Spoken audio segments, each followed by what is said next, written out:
When I first got my hands on Bayonetta for the PlayStation 3, I was just flabbergasted on how great this game was. Despite all of his issues, and those issues were cleared up when I got the Xbox 360 version and played it there, and it was much stable, but I'm digressing.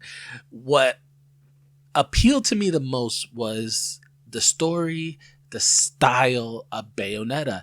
It was action packed and just hack and slash action game like Devil May Cry, but it had such a deep and interesting story like God of War and some of the great, action adventure titles of its day.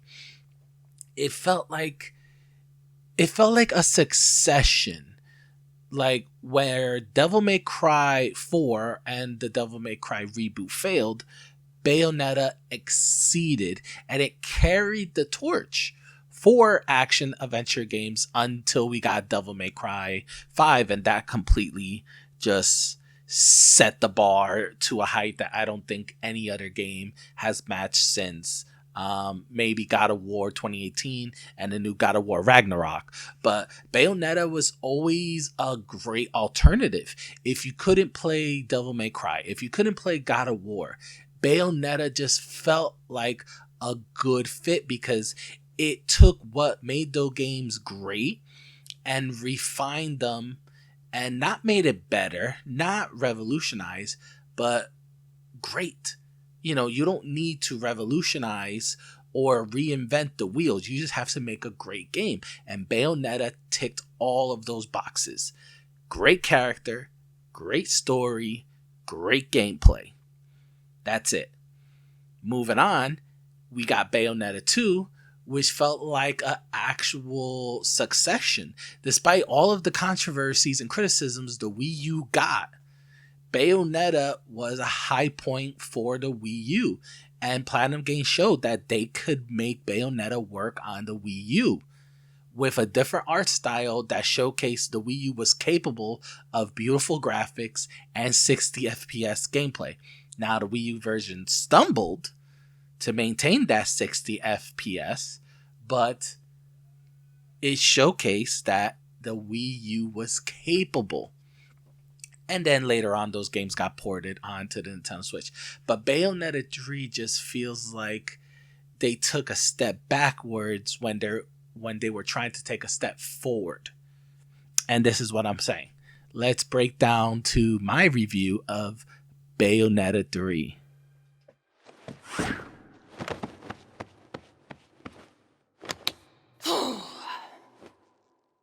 Okay. Let's dance, baby!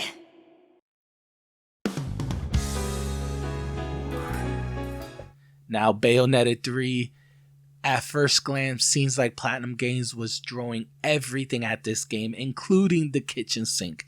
Everything just feels larger, grander, and just crazier. They drew in larger enemies, more enemies at you. They even threw in kaiju battles that were reminiscent of the old Godzilla movies and the old Ultraman TV shows. They just threw everything at you in the hopes that it creates this large extravaganza game. And in the most part, they succeed, but at the cost of so much more that in my mind, while I was playing this game, I was always thinking, was this all necessary? Was this all necessary to make a great Bayonetta game? And at the end of the day, after beating the campaign and after playing Bayonetta 3, my thoughts are, no, they didn't need to go this great beyond extravaganza to make this game. They could have just made a great game without all of these extra flares that hinders the game because of the platform that it's on. What made Bayonetta 1 and 2 great was the fact that they knew the Switch's limitations, they knew the limitations of the hardware, but they stuck to it and they worked around it to make a great game.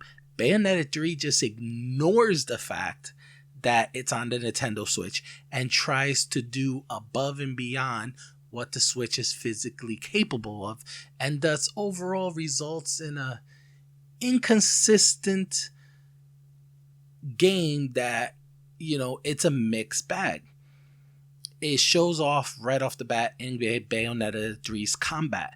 Because it never hits its 60 FPS target, the game feels off. It feels sluggish. It feels stuttery.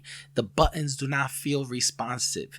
Your witch timings feel off. Everything just feels off because there's no fluidity. Yes, it's stylish. It's gorgeous.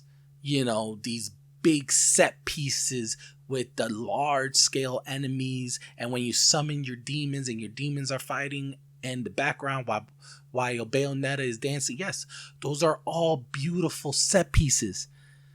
But Bayonetta was known for its tight combat, its fluid combat, and when you're not fluid, it just feels off. Everything just feels off. Viola's combat, once again, it takes a little to get used to because she feels like a mixture of Ryu from actually Ninja Gaiden. But yet, once again, because of the fluctuation and the complete inconsistencies of the frame rates, everything just feels off. Her moveset feels off. Activating witch time, which actually takes used to because Viola's witch time activates differently. Her witch time activates due to a perfect block with her katana and not by dodging like Bayonetta. But that's also good because it gives the variety. But once again, due to the performance issues, everything just feels off.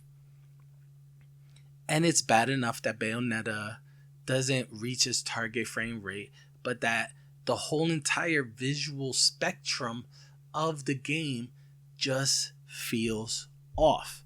The early chapters of Bayonetta, we're seeing, Manhattan, Tokyo, everything just feels off. The world, as grand as it is, just feels bare. It feels bare, it feels empty.